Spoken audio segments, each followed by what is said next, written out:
Bonjour à tous, j'espère que vous allez bien et que vous passez des bonnes vacances. Je voulais juste faire un petit point sur le calcul de vitesse et comment on trace les vecteurs vitesse. Donc là, on a un enregistrement et vous vous rappelez la particularité de ces enregistrements-là, c'est qu'on note la position d'un objet, donc le système, à intervalle de temps constant. Donc c'est comme pour le golfeur, à intervalle de temps constant, disons toutes les 3 secondes par exemple, là ça sera un peu moins, on note la position du club de golf et ça nous donne l'enregistrement. Comme on a un intervalle de temps constant, ça permet d'écrire le mouvement. En fait, on va regarder la distance entre deux points, et si on voit qu'elle diminue sur cette portion de trajectoire, on peut dire que le mouvement il est ralenti ou décéléré, puisque la distance ici parcourue en un certain laps de temps, elle est plus grande que la distance parcourue dans le même laps de temps un peu plus tard. Donc le mouvement il est décéléré. Donc si on vient à notre énoncé, on nous demande d'abord comment calculer la vitesse moyenne sur l'ensemble de l'enregistrement. Donc le déplacement qu'on considère, c'est l'ensemble de l'enregistrement, c'est-à-dire du point 0 au point 13. Ce qu'on sait, c'est que le temps total, c'est 10 secondes. Le temps pour aller du point 0 au point 13, c'était 10 secondes. Et la vitesse moyenne, vous savez que c'est la distance sur le temps, la distance parcourue, donc la distance du point 0 au point 13 sur ce déplacement. Et le temps nécessaire pour réaliser cette distance, c'est le temps total pour aller du point 0 au point 13. Ça, on le connaît, c'est 10 secondes. Et la distance de 0 à 13, il suffit de prendre une règle pour la mesurer, et ça fait 15 cm. Il ne nous reste plus qu'à calculer cette vitesse moyenne avec les valeurs trouvées. Ça fait donc 15 cm, la distance totale, divisé par 10 secondes, la durée totale de l'enregistrement. On trouve donc 1,5 cm par seconde. Donc ça, c'était pour la vitesse moyenne. Et maintenant, on nous demande de calculer la vitesse instantanée au point 10 ici. On aurait pu prendre n'importe quel autre point, la méthode aurait été la même. En revanche, la valeur de la vitesse instantanée, elle n'aurait pas été la même, puisqu'on a dit par exemple que c'était un mouvement accéléré. Donc ici, la vitesse, elle va être plus faible que là.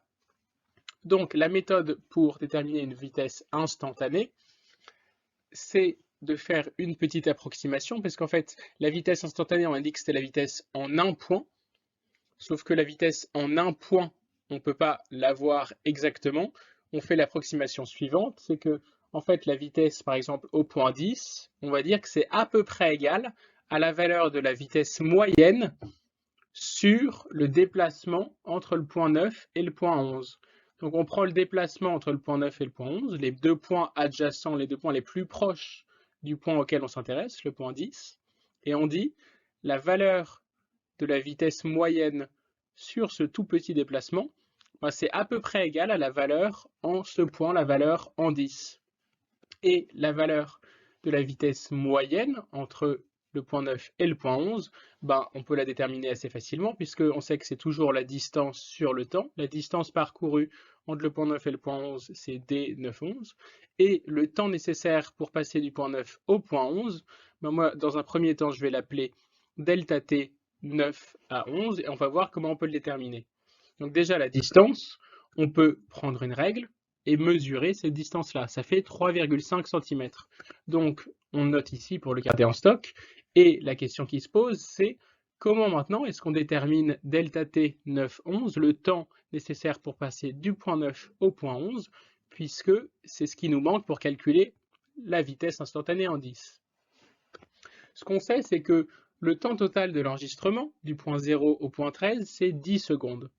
On sait aussi que la particularité de ces enregistrements-là, c'est que le temps écoulé entre chaque point, entre le point 7 et le point 8, par exemple, c'est le même temps que entre le point 11 et le point 12. L'intervalle de temps entre chaque point, il est constant. Donc là, par exemple, j'ai mis tous les intervalles, il y en a 13. Ils ont tous la même durée, que je vais noter delta t ITV, ITV pour intervalle. Donc si on somme la durée de tous ces intervalles, ça fait bien le temps total. Donc en fait, si on a 13 intervalles, 13 fois la durée d'un intervalle, ça donne le temps total. Et ça permet de déterminer la durée d'un intervalle. En fait, il suffit de diviser de côté par le nombre d'intervalles. Donc là, je divise par 13 en l'occurrence. Donc pour trouver la durée d'un intervalle, ça fait le temps total, 10 secondes, divisé par le nombre d'intervalles, et on en a compté 13. Si jamais ce n'est pas parfaitement clair pour vous, déjà vous pouvez retenir cette formule-là, et on va en prendre un autre exemple. Imaginez là, on a 3 points, donc 2 intervalles. Le temps total, si ça reste 10 secondes, ben la durée d'un intervalle, ce sera 5 secondes. Ce 5, il vient de 10, le temps total, divisé par 2, le nombre d'intervalles. Si jamais maintenant on a 3 intervalles, ben la durée d'un intervalle, delta t intervalle, ce sera 10 secondes divisé par 3, le nombre d'intervalles. Donc, revenons à notre enregistrement. Maintenant, on sait qu'on peut exprimer plus facilement ce temps-là entre le point 9 et le point 11, parce qu'en fait, ce temps-là entre le point 9 et le point 11, c'est 2 fois la durée d'un intervalle, tout simplement. Et la durée d'un intervalle, on la connaît. Donc on peut avancer dans notre calcul, et on voit que maintenant qu'on a déterminé la durée d'un intervalle, delta t intervalle, ben, la distance du point 9 au point 11, on la connaît, c'est 3,5 cm. Et en dessous, 2 fois la durée d'un intervalle, ça fait 2 fois 10 sur 13. 2 fois 10, ça fait 20. On divise par 13. Et je vous rappelle que quand on divise par une fraction, ben, ça revient à multiplier par l'inverse.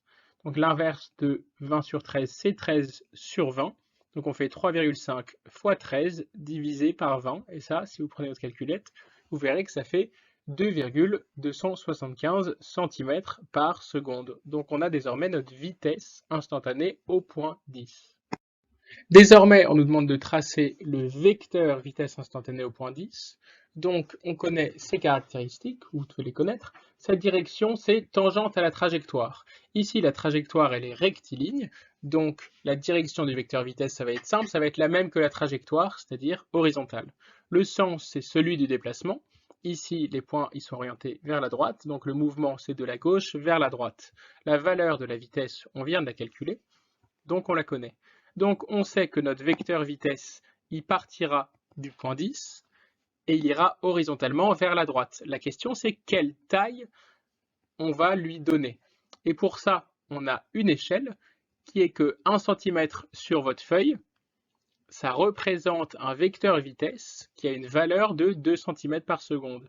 Et nous, notre vecteur vitesse, il a une valeur, non pas de 2, mais de 2,275 cm par seconde.